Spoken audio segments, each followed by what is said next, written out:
স্থানীয় সরকার নির্বাচন কবে আর কি প্রতীকে হবে সেই প্রসঙ্গে স্থানীয় সরকার পল্লী উন্নয়ন ও সমবায় প্রতিমন্ত্রী মীর শাহ আলম জানিয়েছেন, স্থানীয় সরকার নির্বাচন দলীয় নাকি সাধারণ প্রতীকে হবে এই বিষয়টি চূড়ান্ত সিদ্ধান্ত না হওয়া পর্যন্ত নির্বাচন আয়োজনের সম্ভাবনা কম।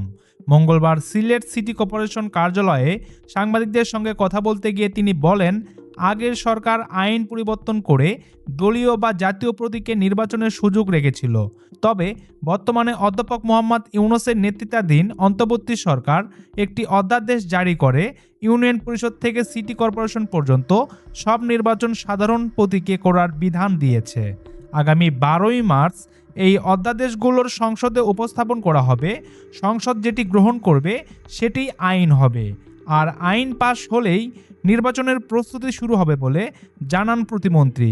তিনি বলেন, আমরা চাই সব জায়গায় নির্বাচিত প্রতিনিধি থাকুক, কিন্তু আইন ছাড়া সিদ্ধান্ত নেওয়া সম্ভব নয়। এদিকে সিলেটের জলাবদ্ধতা নিরসনে নতুন প্রকল্প নেওয়ার কথাও জানান তিনি। খাল ও ছড়া খনন এবং সুরমা নদী খননের প্রস্তাব দ্রুত অনুমোদনের উদ্যোগ নেওয়া হবে।